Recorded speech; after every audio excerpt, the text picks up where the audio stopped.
am so excited for today. My guest is a ballerina, an acrobat, and a world-class performer who has performed on some of the biggest stages in the world. From Cirque du Soleil to America's Got Talent, she seamlessly blends together elegance, strength, and enough danger in her performance that you are literally on the edge of your seat. As if walking on fire wasn't hard enough, she does it on point. And not only that, she's an amazing person that I'm so excited to have here today. Ashlee Montague, thank you and welcome to the show.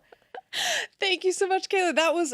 I loved that. Thank Can you so I just much. copy and paste that into whatever? You got it. Is that my new bio? That's my new CV. Yeah, I'll do your autobiography if you want, Okay. whatever you need. Amazing. Yeah, I mean, I can help you by just beatboxing your every move or doing copy for you. I'm really trying to expand my horizons. I love this.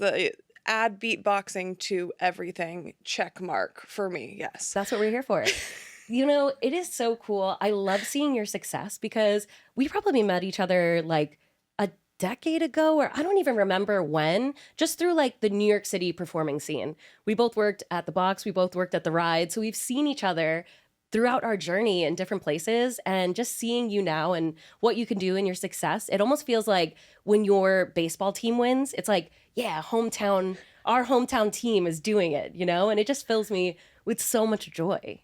The feeling is absolutely mutual. And I think it was the point where I didn't know. I think I walked into Freestyle Love Supreme and I turned and I go, that's good. And I got so excited because it's similarly, it's very interesting. We've had these benchmark things where we've actually hit career things at the same time, which is wild to me. And you are one of the most talented people in the world that I possibly could know. So that means so much coming from you. Yeah. Right back at you for real. And, I am so curious about you. And I mean, your work is incredible, but I kind of want to start by going back because I'm so curious, how did this all begin? Were you just every babysitter's worst nightmare? I just imagine you as a child, swinging from a chandelier, doing the, flips in the hallways. What was it like for you growing up? How did you even start on this, dance and acrobatic lifestyle? I started ballet when I was 3 or 4. They could argue that. But my mom also had me in competition dance and gymnastics at the same time, all the way until I was 7. And at a certain point, my mom was like, I can't do all 3. And she left me in my least favorite one, ballet. But I'm so happy that I stuck with it, right? Because in the back of my head, I was like, man, but I really loved those days of the glitzy glamour competition dance kind of vibe. Yeah. Because I really just love to perform, right? And ballet, kind of as a kid, only have Nutcracker as the season. Mm-hmm. And then maybe you have a couple of other performances. So as I got older and as I continued in ballet, when Richard and I moved to New York, we kind of found ourselves more into Broadway performance, which is how we got to street performing. And through street performing, we met some aerialists who introduced us to circus, and it's kind of been, that's all she wrote from there, because it was oh no, this is what I was, at least the next step, this is at least what I was supposed to do at that moment, right? Yeah. And I think you hit these timeline moments in your life where you're oh no, I was meant to do that so that I could be good at this. And then that just keeps on going, right? Yeah, it's the bridge to the next step. It's the bridge. So Richard and I moved to New York in 2009, started circus in 2010, 11, accidentally moved up to Montreal, Canada for 2.5 years. Yeah. It started with one weekend. And then the coach was like, why don't you just come up, we came up the second weekend, and he's like, why don't you just stay for a month? And 1 month turned into 2, 2 months turned into 6, because once you get one skill, it just adds and adds and adds until your technique is there. And you're like, well, I guess I can do this, right? Well, it seems like with ballet, right? I mean, I don't know much about ballet. I had to do 3 classes of Irish step dancing when I was a kid, and I hated it and told my mom I'm done. But it seems like, to me, ballet is the most intense, structured, strict form of dancing. Like it really is about hitting your fundamentals over and over and over again. So do you feel like from starting that from such a young age, did that kind of instill this discipline in you? Because when I look at what you're doing now and I see what you're doing, this is not something that anyone could just do. You have to put in thousands of hours. So like how did doing ballet when you were young, how did that kind of shape your work ethic and your discipline that you have now? Ballet is what shaped my foundation that I will continue on for the rest of my life. It taught me discipline, it taught me strength, it taught me flexibility, it taught me how to keep a resolve when things were hard. Mm. And I'll never forget my artistic director looking at me and like, 7-year-old Ashlee has tears in her eyes and he just goes, Ashlee, there's no crying in ballet. And You know the old line everyone knows, forget crying in baseball. It's there's no crying in ballet. exactly. I like that. Yeah. Exactly. And I think like I had wonderful teachers growing up. Mr. Wade, like there's a lot of one-liners that continue in my head to this day that kind of keep me going as things, get cloudy as things do. They become like mantras for you. They become mantras. Yeah. Like one of his lines famously was, "This is the life you have chosen," Mm. which is there's no truer words in the world, right? Like you can, if something bad is happening, you can choose to be like, oh my gosh, this is bad. This is the worst and stay in this negativity mindset. Or you can be like, oh, hey, but what can I do from here? How do I turn that into a positive moment? Just such a wise thing to be told numerous times, as a child. So At such a young age, at that such a young completely age. changes your trajectory. Absolutely. Because it makes it so that you're not a victim of your life in any way. You have control, even if it's a bad situation. If you don't like where you're at, go out and change it. Yes. So that's amazing. So you had great mentors, you started ballet, and then what were the type of performances? Was that kind of your beginning trajectory of being on a stage was all just ballet? It was all just ballet after like 7 years old. So yes, absolutely. And the fun thing about ballet is that it's all storytelling, right? So depending on what the ballet is, you could be, a Willy in the back of Giselle, or you could be a Puss in Boots in Sleeping Beauty, or any number of fun characters. And I always wanted to be cast as this mean, scary one, because yeah. it's so anti like who I actually am as like a person, Yeah. right? So what's hilarious is I've finally I'm prefacing this with we don't have a release date, but I filmed a feature film this summer. So excited about it. Congratulations. Thank Yeah. you. We don't have a release date yet, but it is getting solid now. Yeah. And I have finally gotten my villain era on. So The I'm role you've been practicing for a lifetime right. is here. Mwah. I love it. Yeah. Yeah. So remind me not to eat any apples that you hand for me. I feel like it's very like the witch and Snow White vibe. Okay, great. Good to know. Even worse than that, but it's great. Yeah, it'll I'm be, excited. People are gonna be. I look forward to. It is a full 180. Yeah, I love Full that. 180. And that is what's so cool about dance to me. One, I mean, the control that people have with their bodies, right? Like you have more strength in your one ankle than I do in my entire body. Like I almost twist my ankle just getting out of bed in the morning. And to see what you do, not only the strength, but also the way that you can express yourself with no words as a performer, right? Like when you're on stage, you don't have to say a thing. I see the story arc happening. So how has dance and performing, whether it be acrobatics or ballet, how has that helped you express yourself? Did you feel like you were always somebody as a child who it just came easy? Or did dance or acrobatics really help you open that gate? Ballet is a silent art form, so it's not something where if you speak, it's a good thing, right? So actually beyond all of my stage stuff, it's all silent, right? It wasn't until I started doing YouTube, started doing more social media where like I actually started to use my voice, actually started to get comfortable with speaking on camera, realizing all of these things where stage, you are performing, right? You are there, everything is through the full body. And when you are on camera, you are like, Oh my gosh, especially film, right? Film is so subtle. it is It's the so complete shift from what you've been trained to do. 100%. Yeah. And like learning to reel that in, be more concise and less flowery sometimes. You know, it's No, I love the flowery, Ashley. Come on. We love the joyous, like, flower that you are. You are a ray of sunshine. But, that's really interesting. If you're in a ballet class where they don't even want you to speak there, how has that been for you, that journey of really finding your voice and not being afraid to share what these innermost thoughts are to the world? I think it's facing your fears, Mm. right? I think everyone has different hurdles that they face in life, and I certainly have had my own that like people don't see. You don't know what someone's background is. Like, had anyone known what I actually, grew up like I kind of jumped around houses. Mm. I didn't really stay at home when I was a teenager because there wasn't really room for me. Mm. It was an interesting thing to, go as a kid who grows up like that. Um, Very loved, but like finding your own way Mm. and figuring out then how do you even voice your needs, right?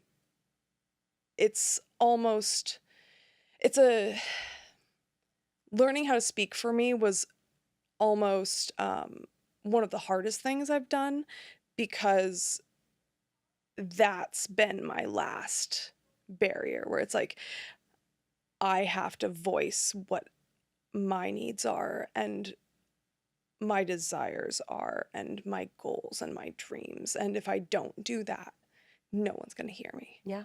And you can't create the life for yourself that you want or need. Yeah. And I think that is probably surprising to people because what you do, I mean, you are coming down from 50 feet in the air, you're swinging from things, right? I've seen you on the top of, clubs or these amazing venues where you are just literally on top of an audience without a net or a rope. And so for people to hear that communicating was so scary for you, when people probably look at you like, this girl must be fearless. But the voice is such a vulnerable thing, right? Our voices, there's no barrier, there's no mask. You get to really show who you are, not just the ballerina, not the nutcracker, right? Not the witch. You get to show the world who Ashley is. So it's incredible that now you're feeling more confident in that. And for people who that is their fear as well. Like this is people's number one fear. If you ask people, public speaking is like top 3 at least, right? What are kind of some tips that helped you overcome this or make you feel like you had more power in what you wanted to say? Practice will always beat out, and like find the people who you love. Mm. Like I've got Michaela here today, somebody who feels really confident in that and just be able to work on it. Because if you don't work on it, if you continue to be scared, you have to face it full fledged. Yeah. Like, have I been scared to do the things that I've done on stage, and especially in front of a live audience? The first time I ever really performed without Richard, at least on stage, doing the bottle walking was on America's Got Talent. On the platform. Oh my I'd never gosh. done it on a like elevated platform to that height. I How don't know. high I was don't it? know. I think I exceeded the legal. I like they Oh didn't do my the math God. right, where it's like, oh, I'm on point and I'm this tall and I'm on the bottles and I'm on the boxes. I think after the fact, I Yeah. think they were like, oh wait, she should have technically been tethered. But Mm-hmm. like, I went up there and was like, if I can do this, I'm gonna believe I can do anything. And literally. And I worked every day. If I can tell anyone, if someone has a goal in mind, Mm. the best thing you can ever do for yourself is say, I have 30 days and I'm going to live, eat, breathe, sleep this one thing. So like when I woke up in the morning, I was feeding myself to prepare myself to go get ready for training this thing. Mm. At night, I would think about, okay, how do I make this better? How do I improve on it? And didn't think about anything else for an entire month.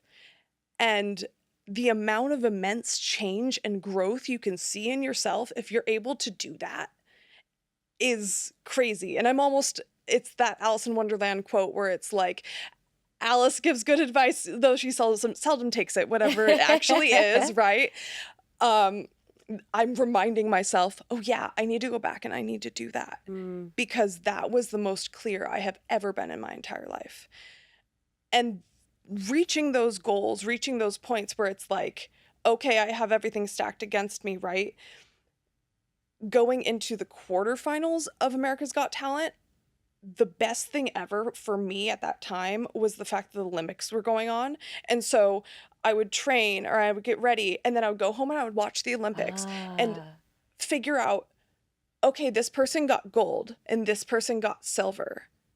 How did they act? How did they perform? How did they look before their run, swim, whatever? What was their aura giving off at the time?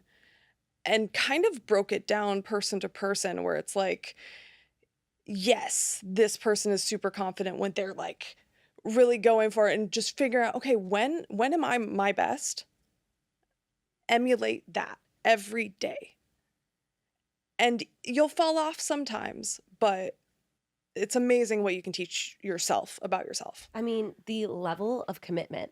This is something that I think that people who are either variety acts or especially circus performers, I've actually learned so much of my own performance and how to be better from the circus community because, you know, for me, I feel like I'm the worst at practicing. I'm very bad. I'm better at improv, obviously.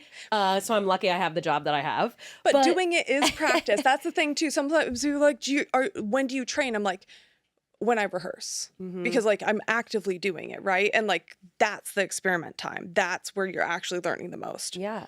But I love like for circus performers, right? Or for what you are doing. For me, it's like I'm practicing until I get this thing right. The level of practice and focus you have to practice something so much that you can't get it wrong. Because for me, if I do instead of nobody's going to notice. If you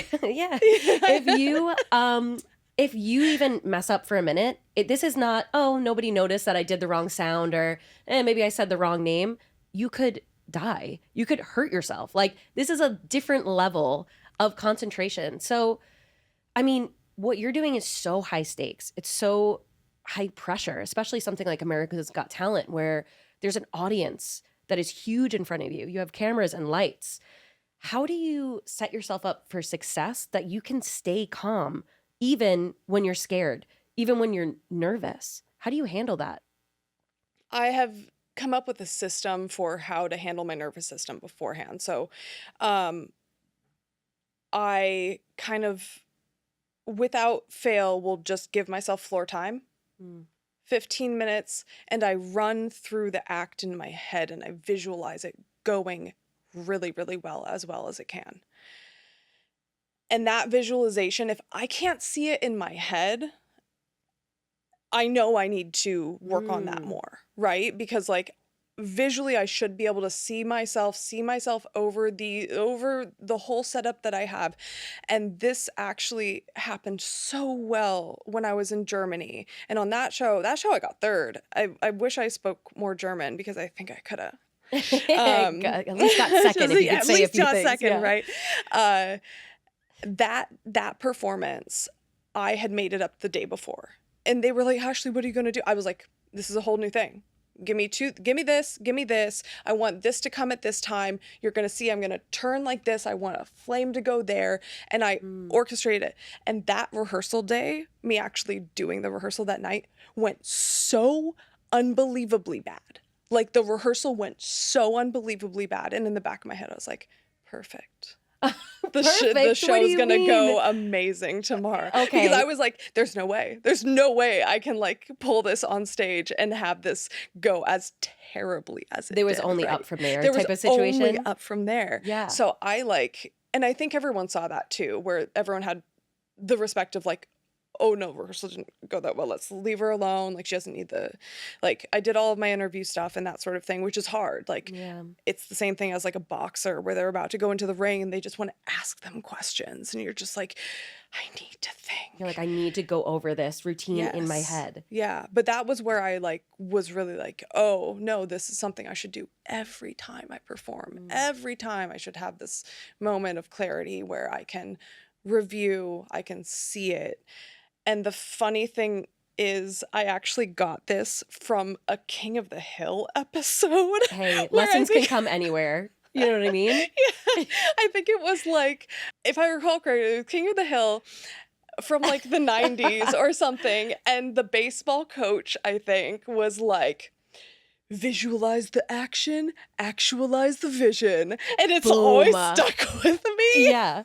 You're like, put it on a shirt, put it on a mug. We live this now. Tattoo it on some Yeah. weird part of my body. Well, you know what I love about this is like, you know, people talk about like manifesting things, right? And when people talk about it in a way that sometimes it feels like, oh, I'm just dreaming, I'm just hoping, but you're not really taking the steps. What I love about what you're talking about, you're not just manifesting this in your head, you are visualizing it. You are creating your action step. And they do a lot of research actually where they've tested musicians where they did this, where they said, okay, we're going to have both of these musicians, let's say they're pianists, right? We're going to have this group, you're going to practice the routine. All right. And then this group, you're not going to practice it. You're just going to run it through your head over and over and over again. And when the groups went to go perform, the people that actually were just running it through their head, it was better than the people that had to practice it, right? Because even when you're thinking about it, your brain is sending signals and neurons to your muscles where I'm sure if you think about being on point right now, there's, you know, muscles that are kind of ticking a little bit in your foot, getting prepared for it. So it's really great that for you, it feels like your rituals are really important before your performances. Having those rituals that you know are going to set you up for success. Absolutely. A really fun one is I always have to go to the bathroom, but Have to. it's like part of a grander thing. So I have to check this because like I haven't ever like publicly said this, and I don't think it would have changed anything. I think it still would have happened the same. So I went to a really small high school, and it was an aviation and aeronautics based high school for freshmen and sophomore. I think I left in junior year. And we weren't the inaugural class, right? My year was the second year. So like each class had 100 people in it, and on average, and at least in my year, it was 80 men and 20 women. And it like aviation high school is just an amazing concept. My grandfather was a World War II Navy pilot and then ended up working for Boeing for the remainder of his career. My father followed in his footsteps as a mechanical engineer and worked for Boeing for his entire, you know, professional career.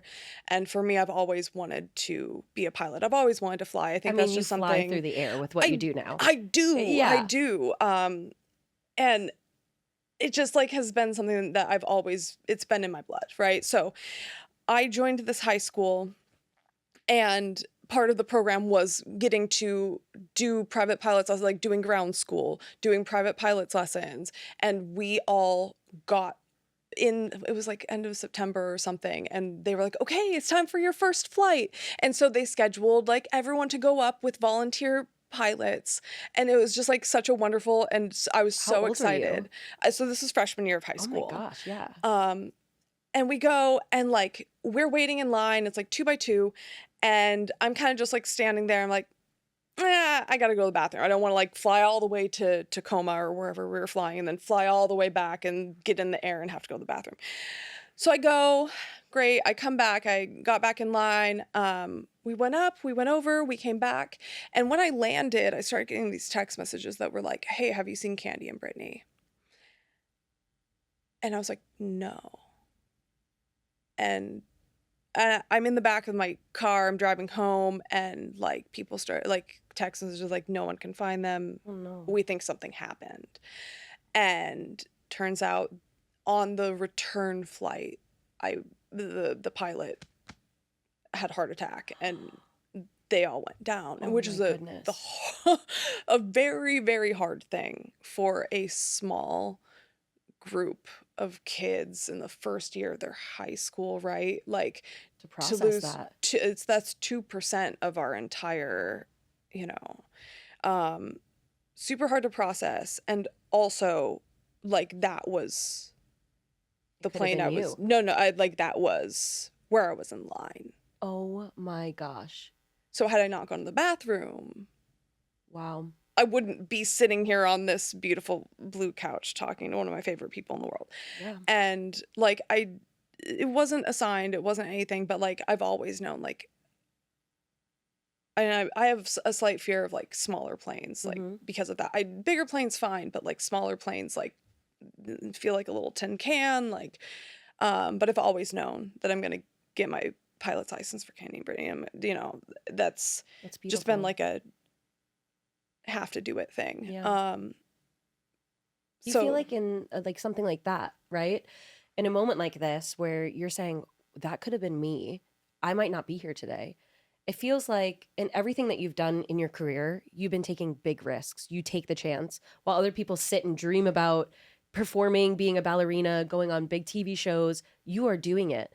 Do you feel like something like that where you had to think about, whoa, I might not be here today? Do you think that that gave you that type of attitude of, I have to use the rest of my life to this ability? How do you think that kind of changed your trajectory? 1,000,000%. Having an experience like that sets like live your life to like the fullest, and then like you are in control ultimately. Like bad things happen, great. How are you gonna react to that? Are you gonna let that remain a fear in your mind, or are you gonna be like, I can overcome anything? And having a purpose and having like a reason behind, like, oh, like kind of a fire under your butt definitely helps. But I think absolutely experiencing something like that and just experiencing a lot of my life as I've experienced it just makes me go like, I'm going to do it for them. I'm going to do it for me. I'm going to do the next most exciting thing, because why not? Yeah. Like, otherwise, like, why are we here? Yeah. Why are we doing any of this? If you're not enjoying every step, even if some of the steps are extremely hard and challenging, like, those are where you find the most beautiful moments in your life, by overcoming those challenges and by facing the hard things and by doing the things no one thinks is possible, right? Even where you go, someone goes, oh, you know, it'd be really cool if you did this. And I go, Check. that's like at first my reaction would be like, oh God, that's not possible, and that's kind of dumb, but actually, yeah. that's not that bad. That's Yeah, not yeah. that, Like, give me a can work soda bottle, I a can work wrench, towards and it. some tape. I think I can make it happen. I think so. Yeah. It's really cool. Like, you talking about this, where you're like, face your fears. That is literally Safely. okay. Yes. Safely. Safely. You have to like baby steps it, right? Like you Yeah. have to like not, you can't just be like, I have no skill in X, Y, and Z, or like skydiving. You can't skydive and be like, oh, sorry, I forgot the parachute. Yeah, by yourself is not a good time to do it your first time. Yeah. Exactly. So like But what are the steps to that? Like, it feels like there's so much in your life that you have looked at a fear, identified it, and be like, I'm getting over this hurdle. I'm going to get over this. Like, for normal people, what are kind of like steps that you can maybe break down for people to get from that fear to that freedom? Absolutely. So I actually met somebody recently, and he was like, I was like, what do you do? And he's like, I'm in customer service. And we continued speaking and all of this stuff. And I like just turned to him and I goes, what do you actually want to do? Mm-hmm. And he like looks to me and he goes, I want to open a hot sauce company and I want to distribute my hot sauce. Yes. And I was like, You're like, I'm your first customer. I am your first customer. Yeah. I will be your taste tester. Like, yeah. figure out the steps. So what's the first step of making it? Figure out the recipe. Figure out what the name of your hot sauce is. Start testing it with test groups. Figure out, okay, once I make this hot sauce, am I direct to people? Am I gonna sell it to grocery stores? Am I gonna have it go through restaurants? Yeah. Figure out the journey. figure out the minute details of like, okay, what's that giant thing? Because if you don't, if Mm, you're just like, oh, I can never reach that giant thing because there's too many, like, yeah. you break it down into little steps. And I love that because that really comes back to you talking about how before you do a performance, you want to see every move. You're not thinking, I'm going to get on stage, then I'll be standing on fire, and then I'll get off of it. It's not just beginning and middle and end for you. You literally are like, let's break this down. And now every single movement, every step I take, you really are breaking things down to the smallest compartment to be able to actionalize that. And I think that that is such a incredible skill set to have. That is something that I need to bring into my life a little bit more, you know? But I love seeing this, how you really take the vision from first idea into the not just creation of it, but extravagant performance of it. And you know what is really amazing too that I think about is your ability to trust yourself, right? Like for what you do, your ability to trust yourself and Richard, your partner, you have to be able to say, even if you're scared when you're going over these champagne bottles or walking on fire or being hoisted in the air, that even if you're nervous, you're trusting that you're going to make that next step. How does trust show up for you in this way? How did you learn to form that relationship with yourself?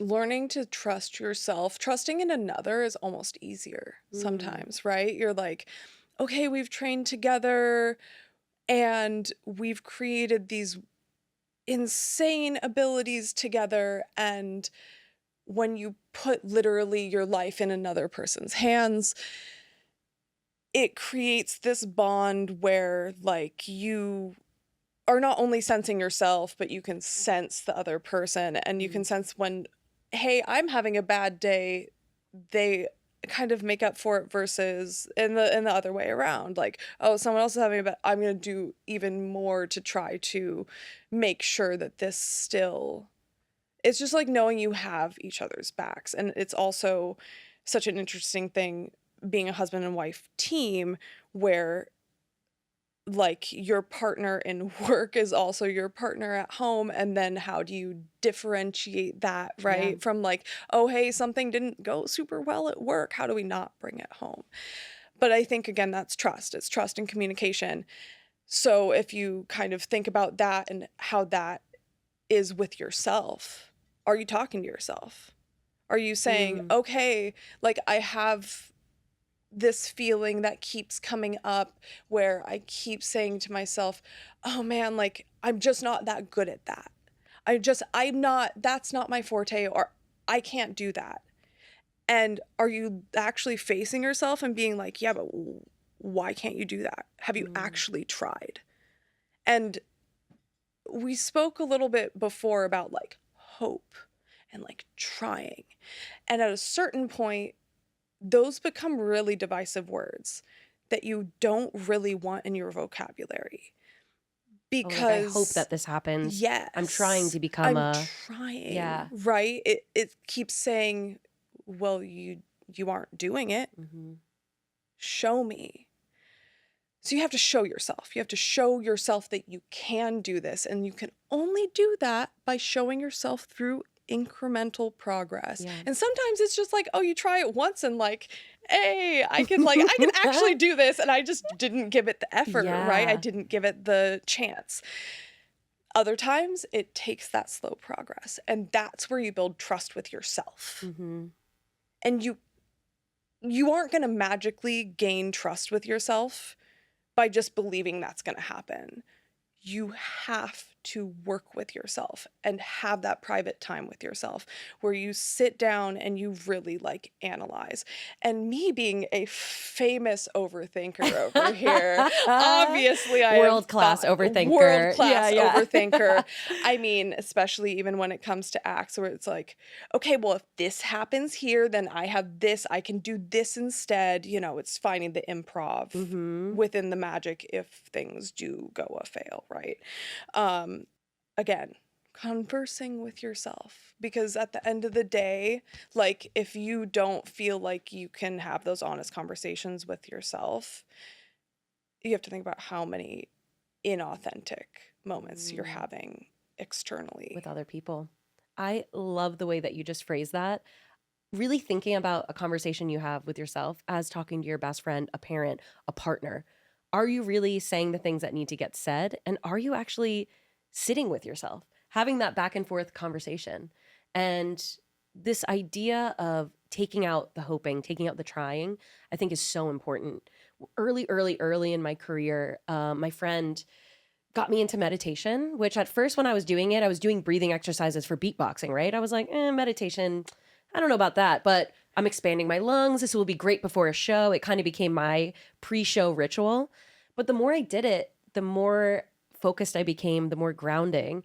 And one practice that I had would just to be sitting there. I'm not very good at sitting in silence. That's very hard for me. I am also an overthinker. I'm like, start planning ideas or making inside jokes with myself in my own head. But I started this practice of just stating I am statements, right? Like, I am a reliable friend and family member. I am a world-class producer, educator, performer, right? These statements where I have to say, when I first started doing this in my early 20s, I didn't actually feel like I was that great of a friend, that reliable as a person. I don't think I learned that very well from my family, like how important it is to show up for people. I feel like I didn't have that as much, so I didn't really know that other people needed that as well. And what I started to find, right, was by telling myself I am every day, even if it wasn't something that I was yet, what happened was it put me in this say a state of checking myself throughout the day. So for example, if I say I am a dependable and reliable friend, even though in my early 20s I didn't feel that way, if somebody called me and I looked at the phone and said, I'm not answering that, I would be like, ooh, I'm not being a dependable and reliable friend. So it almost put like who I want to be. And one of like the early quotes that really helped me when I was in my 20s is the idea that we don't find ourselves, right? It's not like an eat, pray, love situation that we're just going to say like, and then our whole life will change. We don't find ourselves, we create ourselves. So having the end in mind seems like what you're talking about. Having the end in mind of the person that you want to become and telling yourself that you are that person now. And even if you don't show up 100% to that, knowing that that's where you're going will become your guiding light. And it seems like that to me is kind of what you live by. Like, even if it feels impossible, I'm doing that performance. I'm going to figure out how to get there. And I think that's such an incredible thing. And, you talking about this trust within yourself and your trust within your relationship, for people who have never seen you and Richard, you guys are incredible. It does not make sense to see what you guys do. Richard is so strong. You are so strong. I don't understand any of your core strength that you have, but you will be on point on Richard. No hands, just on a shoulder or on something. I have seen you guys. It blows my mind. How did you and Richard even meet each other? How did these two unique, beautiful souls even find together in this weird world? Richard and I met at ballet school. Richard. And we actually met in 2007. And he didn't realize this until years later. And he was like, wow. Oh my God, that was you? He was looking right at the love of his life and he didn't even know it. It's so funny because so his mentor, Chris Fleming, he would famously like partner everyone else, like put everyone in line and then like partner everyone up. And for whatever reason that day, I was not in line with where Richard was, but somehow I ended up partnering. You tripped somebody, you're like, oops, I don't know how that happened. Plied right into their shin or something like that. Yeah. I lucked out, and he was very popular in those days. Like we would be at lunch, I'd walk past him and he'd have like two girls sitting on either side of him. He'd be stretching their feet, and then there would be like three on the floor. Two of them are in the splits, and one of them is like looking up at him. Hey, this. You look great in a leotard, He's pulling it off. I mean, I joke sometimes I've like ruined him. Like I love him so much. He's my rock. Like I wouldn't truly be your rock. Truly my rock. Like I would not be who I am without Richard. Like that's so incredible. In so many ways. And like what's beautiful is like because we've been together for so long. We've been together for 18. We lose track of it's been that long enough for like an adult child, right? the trajectory of the things that we've done and the things that we've gone through and the plans that we had at one point Mm, where it's like, oh, we really thought this is where we were destined to go. And because we aimed that high, we were then able to reach mm, higher. And I think having someone by your side who can grow and see things, like he's such a big picture guy and he can see things that I can't see. And then there's me who's like thought about every little, like, yeah, but like it'd be really special if we have a little sprinkle of sparkles here and like in the yeah. along the way. um that I feel I like am the luckiest girl in the universe, because finding someone who has who can share life with you in this insane, beautiful, sometimes comical way. Like I don't know. I don't even know how to put it into words, but And especially for what you do, right? Your level of dedication, eat, sleeping, and breathing this thing. You saying for 30 days or however long it's going to be, this is all I'm doing. Even if I'm watching a sports game, I'm analyzing this. Even if I'm at a restaurant and I see the way a waiter picked up a glass, I'm like, ooh, that was so graceful, right? Like, it seems like you become so passionate and so obsessed with what you're trying to create in the world. It's hard to find somebody else, right? Who is on the same level of that. I wonder if I like could, because Mm, we have literally like we've built ourselves in this way that like I know how lucky I am to have such a partner in life, truly a partner in life.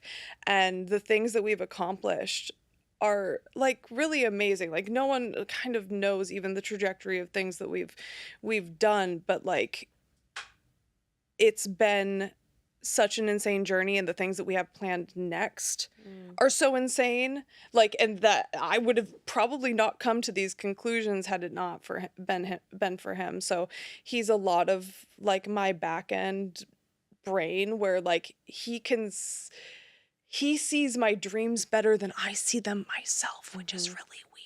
Yeah. It's like, get out of my head, dude. Like, he'll get like disappointed in me if I'm like self-deprecating or like I can't do it. He'll be like, "What are we doing this for? What are we Mm. doing?" Like, it's I want to see you guys in like a married game situation because I feel like every answer you guys would just knock it out of the park. I think you would kill it. actually, I think that would be like it would be very interesting. It would be a very interesting thing. Yeah. I'm actually not sure whether we would totally succeed at that. He would get all of my answers and I would get all of his Yeah. answers wrong, maybe. I love that. So, for people who, I mean, what you guys do together, right? To be able to trust each other, to be able to communicate with each other, you guys had to learn that on the fly because the way that you guys are performing, there is no book for this to teach somebody how to do literally like for me I'm like this feels like death defying. Like what if someone sneezes when you're like on point somewhere, right? Like what are kind of you feel like are the best tips that you've learned or the best tricks that you've learned to really establish that communication between you and Richard? I made an analogy at my friend's wedding where I stood on Richard's shoulders and I said, "Look, now that you're married, you have to walk in the same pattern. I could make the Mm, direction and he'll follow, or he can make the direction and I have to follow. But you have to figure out a way to come up with that beautiful balance of a compromise between you two. mm, Because if you can't and if you don't, that's where things fall. And when you're working in a partnership, being able to it's the communication either verbally or non-verbally, and also just finding things where like what excites the both of us and finding strengths between the two, right? Like his strengths are so different from my strengths. mhm. um and you've really got to keep her when you know that like that person can hold space for you in a way that like you might not be able to hold space for yourself. Yeah. And I think that that's like the most beautiful thing about any relationship, right? That like sometimes they'll mirror back what you need to see in yourself. Yeah. And the most powerful couples are those who are able to be independent and see see themselves as full cups so that no matter what, there's extra to go around. And I'm very lucky to have Yeah, that. I love you guys. And like seeing you guys, how hard you've been working over the last decade plus, right? I feel very similar. It feels like we're in a similar world where we had to carve out our own niche. There is no plan to be a ballerina acrobat with your husband and doing what you do. And with that, it becomes this, sometimes it's exhausting, right? Because it feels like you're in a jungle. It's like the Amazon rainforest. There's no map, and you just got to cut this way. And then you go a certain route and you go, oh, crap, there's a boulder there. Got to go back. You're getting stung by mosquitoes. There is this resilience and hard work and unrelenting, we are going to make this happen between the two of you that I think is really inspiring, especially for people who feel like their passion, other people might not understand it, or maybe the world at large doesn't exactly know how to fit that into a stage performance or a space. What would you say to people who are really trying to figure out that part in life right now, how to make their dream come true, even if it is something that hasn't been done before? I think that being an artist especially is like extremely hard because people love to like fit you into boxes, right? Um, I think my biggest piece of advice, if you're an artist and you're struggling to like, hey, like I keep getting rejected here, I keep getting great, Mm, great. You're meant for something more than that. What was the last thing where people were like, hey, that was really cool. I loved that. I loved what you just did. What was that? mm, Do that again. Follow that. It might not fit into a traditional trajectory of like, okay, let's say a ballerina. Hey, I went to ballet school. Hey, I'm top of my class. Hey, I auditioned and I got as an apprentice, and now I'm a core, and now it might not, probably won't happen like that. You might have to do other things. And people have developed the most insane, incredible, unique lives by not forcing yourself to follow the direct path that people consider you needing to do, right? It's like if you keep getting rejected, and you just have to think about like getting out of the rejection mindset is very like it's very similar to like yeah. the abandonment mindset where you're like, Mm, oh hey, I really really want this, I really really want this, and it just keeps not happening. But this other like kind of good thing happened, and but like I really really want this other, check out the other good thing. If it brings joy to other people and it also brings joy to you, that's a really good sign. mm, Like I think focusing on the things that bring you joy and then trying to figure out how to make money off of that. yeah. Totally different skill sets. Try, but that's the golden, like Yeah. this If plus you could this do equals that, happiness. yeah. That's it. Like make money from the thing that brings you joy. And again, figuring out the baby steps and wait, like sometimes it's universe timing and you just have to wait for that door to open. And if you just don't give up on it, people will see, oh no, they're not giving up on that. Yeah. It's not, so they're not just gonna like let it go. Yeah. You They're do. here. You have to become obsessed with it. You have Mm-hmm. to become obsessed with it. People are like, what do you want to do, Ashlee? And I always said, I don't know. I don't think it exists yet. Yeah. And that has been so true for my Yeah. whole life. And I just keep riding on it, and I still don't know. I still wonder whether it exists yet. Not until you What am get I to gonna it. come up with? Yeah. Exactly. What's next? That's Because it. that's the thing. When you keep heightening your performances, it's only going to get up from here. And what you're already doing, the level you're at, is incredible. I'm so excited to see where you and Richard go. Thank you so much for sitting with me today. I think that you are such an inspiration in your dedication, your resilience, this ability that you are talking about facing your fears head on. I'm going to be thinking about for a while. I think that you are a beautiful example of how creating a connection within yourself will open any door, any possibility. So, Ashlee, thank you so much for being here with me today. I I'm love you so happy so we're much. friends. I I'm know, so me excited for you. too. And I can't wait for the world to see and learn more about you and all the things that you could do. I love you so much. Thank you for having me. This has been wonderful. And I'm sorry, can we end it with a give me something. Give me something. Yeah. I've been waiting for it.